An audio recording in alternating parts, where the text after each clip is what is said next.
While we're talking about audiences, Markham, congratulations on 20,000. Ooh, Well done. Nice. Finally. Woohoo! Congratulations. Congrats. So fun stat, 83% of my audience is not subscribed. That's You know what that that means? is very common. You have That's Yeah, I 100,000 subscribers.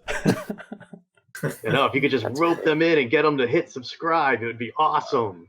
You know, I So- really don't want to be that guy that's on YouTube that asks for a like, a subscribe right at the beginning of the video. I always ask at the very end. It's like, if you have enjoyed my content and you're one of the 20% people that are still here, then Yeah. like the video. It's so true because I put some cool stuff at the end of my videos and I realize that only 20% or maybe even less are actually seeing it.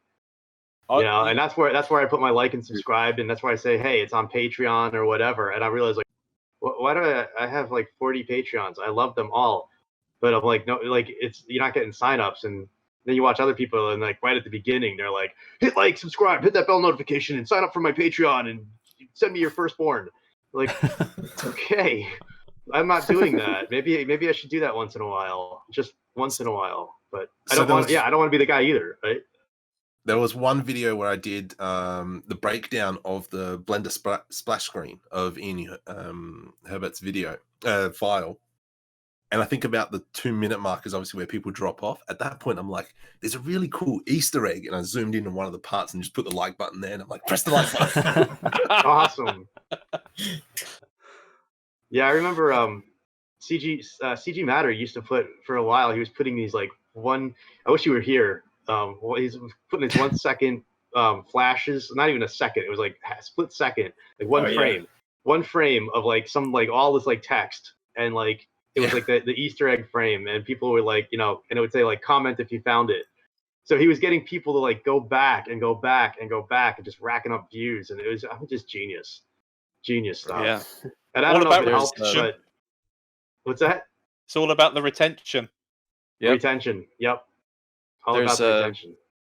a photography and filmmaking YouTuber called I'm blanking on his name now, but his channel's Make Art Now, and he does something similar. Where yeah, if you've seen it, like he'll put you know, QR codes and stuff like that, and that's like so clever because it forces you to stop and go back a couple frames, and like some people figure it out. Then if you didn't know this now, I'm about to blow your mind. By the way, if you're watching this video, if you press comma and period on YouTube, you can go. Yep, frame skipping. You're welcome. And so, I didn't know that. So people, I learned somebody watching this video. Yeah, somebody watching this video is going to go, "Thank you." But thank you. I'm watching it. That reminds me of those videos where like people would, if you could like hit the number keys on your keyboard, snap the different parts. So someone would be like, press like 1 4 5 2 1, and it's like a sentence or something like subscribe to me now. If you like hit the buttons about the section. Exactly. We're all gonna start doing that in our videos. Interactive. My next video, exactly. Yeah. Gonna load them with absolutely everything everybody said. Gonna zoom in for the like button. Was that? Then you get your trolls. You're just copying CG Matter. You're just copying Ian Hubert. Just copying. I'm like, all right, whatever. But that'll be like 2 people out of like 800 that love your stuff. So that's all you remember, which sucks. It's always the case. It's like there's one bad comment that sticks with you for days. Yeah. Yeah, I get the craziest conspiracy theories on our NASA videos. It's like anyone I make about the moon, it's like the moon is fake, NASA's fake. It's like that's the one thing that you think of, like besides all of the other ones we get. It's crazy. Yeah, I have a friend who has this lecture circuit, and he talks all over the country about like the next industrial revolution and a whole bunch of stuff. And he has been pegged as a lizard person, an alien. It's just crazy. It's insane. It's funny. Like I don't want to call people insane. That's disingenuous. But I mean, it's just hilarious. And he just laughs at it. He's just like, yeah, I get those people. It's funny. And I would imagine NASA would get a ton of that stuff. Yeah, there's a video I posted a couple weeks ago. It got over 1 million views on YouTube. It was this one where we're basically just showing what sunsets would look like on different planets or moons, based on the color. So what it looks like if you're just watching is like a color gradient changing. So it's like, I guess not too special, but it's showing like actually like physically what this thing would look like. I got like one comment that's like, you discovered how to use gradients in Photoshop. Congratulations. And that's like the wow one thing that stuck with me. Obviously, you know, everyone knows the Earth is flat. So Yeah. Exactly. It's like one of the coolest videos I think I ever had to do was for a project where I had to recreate Titan.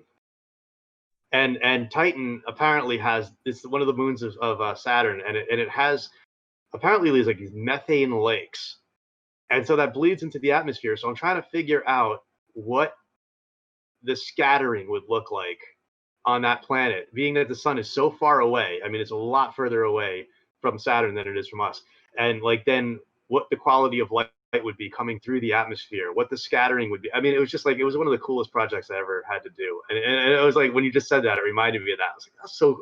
It's like that, those types of things are so awesome to do. But yeah, you're gonna get like those people that are like, yeah, congratulations, you just pressed 3 buttons and got this video. It's like that's not the point. Right.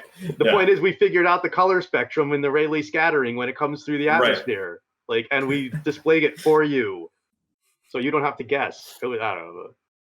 I'm hooked now. What does it look like? Tell us.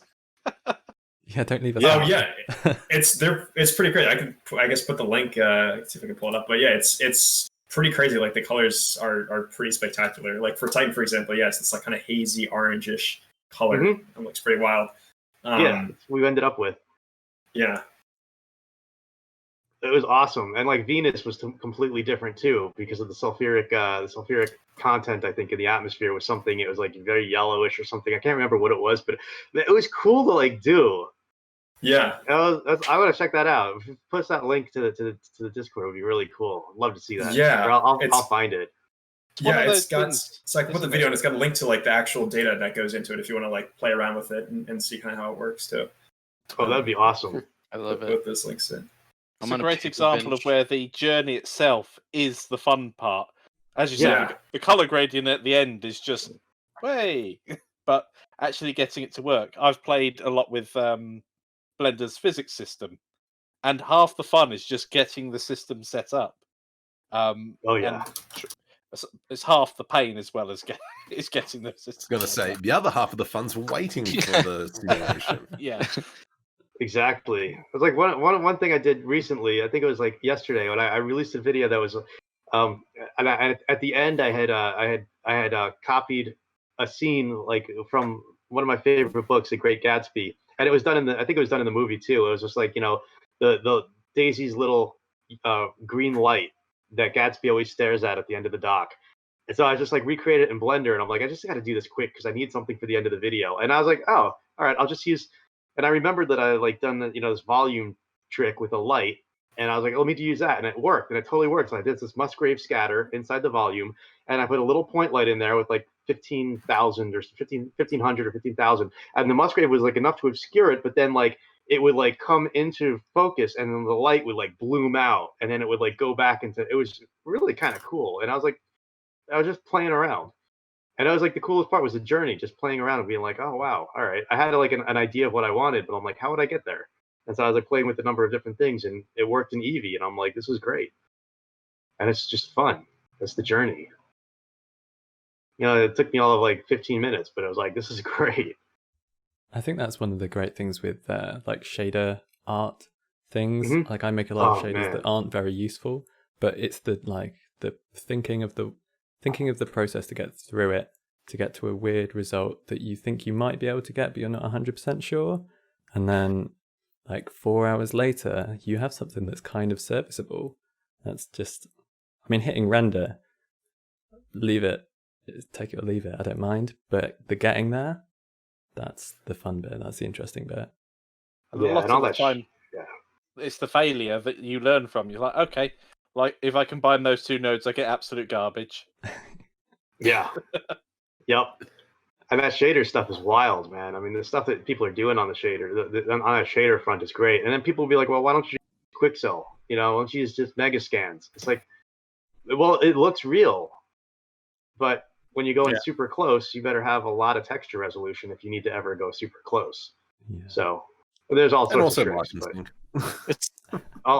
Also what? Also licensing. Yeah. Yes. It's like motion capture with proceduralism. Yes, it is.